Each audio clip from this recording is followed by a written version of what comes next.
जुलाई को supreme court ने एक वर्डिक्ट दिया। उन्होंने कहा पार्लियामेंट से कि आप मॉब लिंचिंग पर एक सॉलिड गाइडलाइन तैयार करें, एक प्रॉपर एक गाइडलाइन को लेकर आए। मॉब लिंचिंग क्या है ये मुझे आपको बताने की जरूरत नहीं है। ये वो एक ऐसी बीमारी है जिससे हमारा मुल्क जूझ रहा है और आपको उसको अच्छी तरह जानते हैं। जिस वक्त सुप्रीम कोर्ट की तरफ से ये वर्डिक्ट आया, उसके कुछ ही घंटों के बाद झारखंड में स्वामी अग्निवेश के ऊपर एक मॉब ने हमला किया। 78 साल के बुजुर्ग को बुरी तरह मारा गया, उन्हें मार मार कर जमीन पर गिरा दिया गया। उनकी एक पगड़ी जो उनकी निशानी है वो जमीन पर गिरी हुई थी और उनको बुरी तरह से मारा गया। उसके बाद झारखंड के मिनिस्टर हैं सीपी सिंह साहब, उनका एक बयान आता है। वो ये कहते हैं कि स्वामी अग्निवेश जी को जो इस तरह से मारा गया वो इसलिए मारा गया क्योंकि वो हिंदू विरोधी बातें करते हैं। यानी कि जो मिनिस्टर साहब हैं वो भी मॉब की जबान बोल रहे हैं, वो भी उनकी मारपीट को जायज करार दे रहे हैं। उसके एक महीने के बाद हापुड़ में फिर से मॉब लिंचिंग होती है, जो कि आप सभी लोग जानते हैं। वहां पर रकबर को एक गौकशी के इल्जाम में और शक में बुरी तरह पीट पीट कर मार डाला गया। एक और बुजुर्ग उनके साथ थे, उनको भी बुरी तरह से मारा गया। शुरू में पुलिस ने उसको एक रोड रेज का दर्जा दे करके, सड़क पर लड़ाई हो गई थी, उसको रफा दफा करने की कोशिश की, लेकिन बाद में सारी चीजें सामने आ गई। सामने ये भी आया कि घायल रकबर को पुलिस ने 4 घंटे तक अस्पताल नहीं पहुंचाया और बुरी तरह चोटों की वजह से वो मर गया। जब तक वो अस्पताल पहुंचा रकबर मर चुका था। बात यहाँ पर भी खत्म नहीं होती। उसके बाद जयंत सिन्हा साहब जो कि कैबिनेट मिनिस्टर हैं, मॉब लिंचिंग के आरोपी जब बेल पर छूट कर आते हैं तो उनको वो फूल मालाएं पहनाते हैं, मिठाई खिलाते हैं और उनके फोटो सोशल मीडिया पर वायरल करते हैं। बात यहाँ पर भी खत्म नहीं होती। अखलाक, जिसका आरोपी जेल में था, उसकी मौत डेंगू से हो जाती है तो उसके शरीर को तिरंगे में लपेटा जाता है। तिरंगे में लपेटने का मतलब आप समझते हैं कि उसको शहीद का दर्जा दिया गया।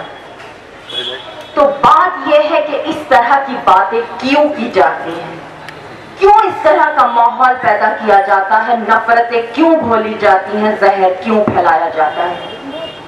बात ये इसलिए है क्योंकि उन्होंने इन चीजों को ढाल बना रखा है, ढाल बना रखा है अपनी नाकामयाबियों को छुपाने का। क्योंकि जब भी आप कोई सवाल पूछते हैं, उनकी किसी भी नाकामी को अगर आप पॉइंट आउट करते हैं तो वो ऐसी ही किसी एक चीज को लेकर आ जाते हैं। फॉर एग्जाम्पल, अगर आप ये पूछते हैं कि नोटबंदी से क्या फायदा हुआ, क्यों नोटबंदी की गई, किस वजह, कितना काला धन वापस आया, हाल तो ये है कि 1 साल बाद, नोटबंदी के 1 साल बाद आरटीआई लगाते हैं एक साहब और गवर्नर साहब आरबीआई के गवर्नर से पूछते हैं कि साहब अब तो बता दो कितना पैसा वापस आया। तो गवर्नर साहब कहते हैं कि अभी नोट गिने नहीं गए। क्या गवर्नर साहब खुद अकेले बैठ के अपने हाथ से एक एक नोट गिन रहे थे? डिजिटल इंडिया के जमाने में ये लॉजिक कितना इलॉजिकल है ये आप समझ सकते हैं। तो जब आप नोटबंदी के ऊपर सवाल खड़ा करते हैं तो वो फौरन ले आते हैं सर्जिकल स्ट्राइक। अब सर्जिकल स्ट्राइक पर तो आप कुछ बोलेंगे नहीं। फिर आता है जीएसटी। जीएसटी फेल हो गया। आपने पूछा कि भाई जीएसटी फेल हो गया, गरीब जो बिजनेसमैन है वो तबाह हो गया, किस तरह से जीएसटी आपके लिए फायदेमंद है हमें बताइए।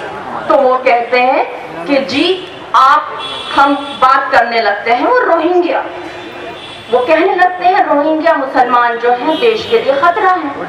अब आप चुप हो जाते हैं। फिर पेट्रोल और डीजल की कीमतें जब आसमान छूती हैं, आप फिर सवाल करते हैं कि ऐसा क्यों हो रहा है कि पेट्रोल और डीजल की कीमतें जब इंटरनेशनल मार्केट में बहुत कम थी तब भी हम ज्यादा दे रहे थे और आज भी आसमान छू रही हैं। जब आप ये सवाल करते हैं तो वो फिर से सर्जिकल स्ट्राइक को ले आते हैं और कहते हैं आप पराक्रम दिवस मनाओ। अब पराक्रम दिवस मनाइए, आप भूल जाइए। फिर आप पूछते हैं कि रुपये की कीमत इतनी तेजी से नीचे क्यों जा रही है, क्यों इस तरह से रुपये का, आपको मालूम है, सब जानते हैं कि रुपया का डिवैल्यूएशन मैक्सिमम हुआ है इस बार। और जब हमारी सुषमा स्वराज जी जो हमारे मिनिस्टर हैं, जिस टाइम यूपीए के ज़माने में ये रुपये का डिवैल्यूएशन हुआ था, रुपया नीचे गिरा था, तो उन्होंने कहा था ये रुपया नहीं, देश की साख नीचे गिर रही है। अब अगर आप पूछते हैं कि रुपया क्यों नीचे जा रहा है, तो वो फौरन शुरू कर देते हैं एनआरसी। अगर आप पूछते हैं रफेल, तो वो कहते हैं घुसपैठिया घुसपैठिया। अगर आप फिर भी पूछें कि कहां गया स्मार्ट सिटी, काला धन और गंगा, अगर आप पूछते हैं कहां गया स्मार्ट सिटी, काला धन, गंगा, तो वो कहते हैं लव जिहाद, जिन्ना जिन्ना। और बात यहां पर भी खत्म नहीं होती, साल भर के लिए गाय तो है ही।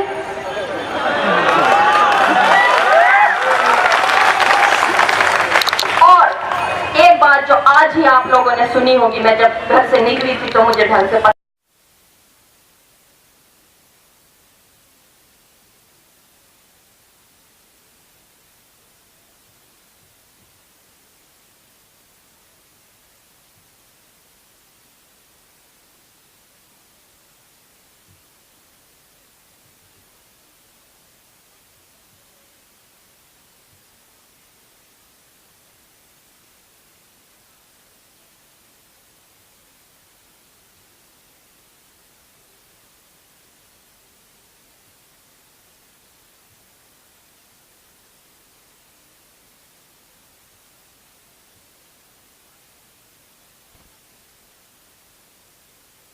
ये नहीं जानते, लेकिन वो ये नहीं जानते कि इस मुल्क की आवाम बाय नेचर सेक्युलर है।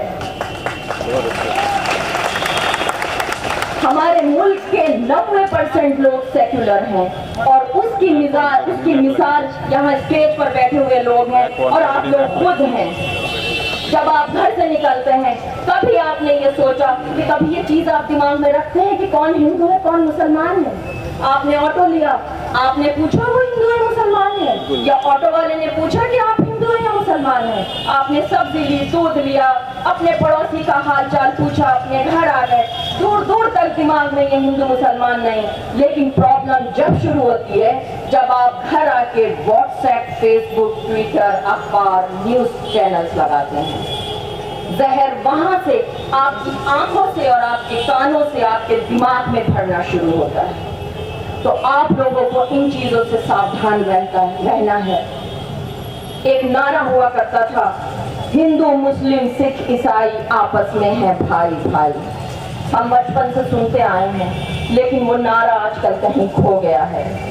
आप लोगों की ये जिम्मेदारी है, आपकी नहीं, मेरी और इस मुल्क के हर इंसान की जिम्मेदारी है कि इस नारे को फिर से जिंदा किया जाए, क्योंकि ये नारा ही इस मुल्क की रूह है और इस नारे में ही इस मुल्क का विकास छुपा हुआ है। मैं अगर अपनी बात करूं, मैं पेशे से डॉक्टर हूं और दिल्ली महिला आयोग की सदस्य थी। अभी 2-3 महीने पहले ही मेरा टर्म ओवर हुआ है और आप लोगों की दुआ से अल्हम्दुलिल्लाह मैंने इन 3 सालों में तकरीबन 16,000 औरतों की परेशानियों को सुनकर दूर करने की कोशिश की है। लेकिन मैं जब ये चीजें देखती हूँ तो एक सवाल मेरे दिमाग में आता है, जब मैं अपनी क्लिनिक पर बैठी होती हूँ और मेरे सामने मेरा मरीज होता है, तो क्या कभी मेरे दिमाग में ये चीज आती है कि वो हिंदू है या मुसलमान है? या कभी जब मैं अपने ऑफिस जाती थी और मेरे मेज के दूसरी तरफ एक औरत अपनी फरियाद लेकर आती थी, तो क्या कभी मेरे दिमाग में दूर दूर तक भी ये चीज आई कि वो हिंदू है या मुसलमान है? कभी नहीं आई। और आज मैं इस मंच के माध्यम से एक चीज बहुत साफ कर देना चाहती हूँ कि ये तिरंगा मेरी आन बान शान है। ये तिरंगा मेरी आन बान शान है, लेकिन मुझे किसी से देशभक्ति का सर्टिफिकेट नहीं चाहिए। नहीं चाहिए देशभक्ति का सर्टिफिकेट, खास तौर से उन लोगों से जो अपनी बाइक पर तिरंगा लगाकर तिरंगा यात्रा करते हैं और देश भर में दंगे भड़काते फिरते हैं। उन लोगों से मुझे हरगिज़ देशभक्ति का सर्टिफिकेट नहीं चाहिए।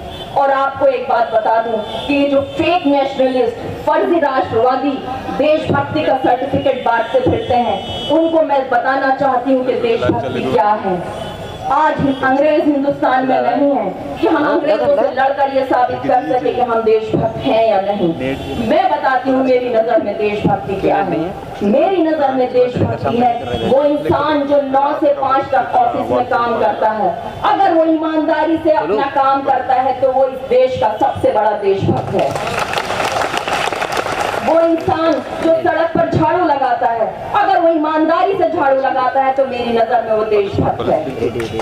अगर आप रेड लाइट जंप नहीं करते हैं, ईमानदारी से वेट करते हैं कि वो ग्रीन हो जाएगी तब मैं सड़क पार करूंगा, तो आप देशभक्त हैं। अगर आप एक पौधा लगाते हैं तो आप देशभक्त हैं।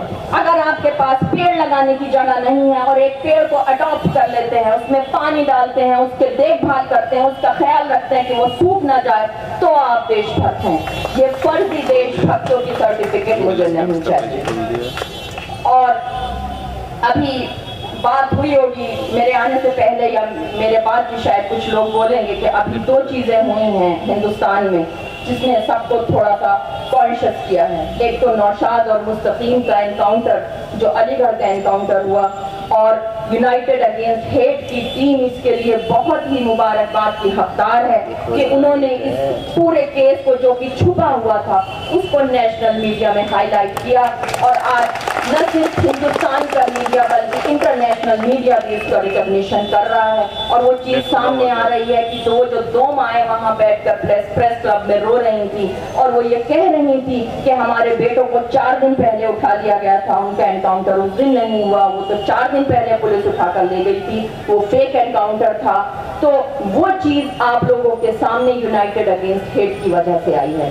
उसी वक्त इत्तेफाक से एक केस और हुआ विवेक तिवारी का, जो आप सबको मालूम है। तो आप इसके पस मंजर में एक चीज ये है कि जब यूपी में अलेजिडली ये क्रिमिनल्स का सफाया हो रहा था, एनकाउंटर्स हो रहे थे और ये कहा जा रहा था कि लॉ एंड ऑर्डर को मेंटेन करने के लिए ये चीज जरूरी है, उसी वक्त वो ट्रिगर हैप्पी जो यूपी की पुलिस है उसने विवेक तिवारी का भी कत्ल कर दिया।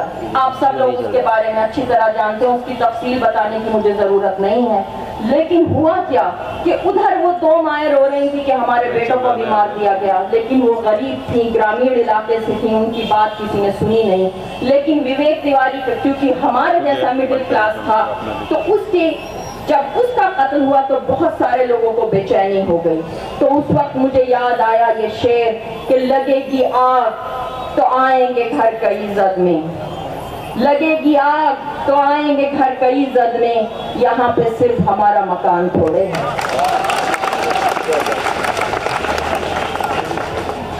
बातें बहुत सारी हैं लेकिन बात थोड़ी ही कर मैं अपनी बात खत्म करूंगी और इंशाल्लाह आगे बात होगी तो और बात करेंगे। एक शेर के साथ मैं अपनी बात खत्म करूंगी कि मेरे अल्फाज पर्दा है मेरे जज्बातों का, मेरे अल्फाज पर्दा है मेरी जज्बातों का, मैं जहां खामोश हूँ वहां से सुनो मुझको।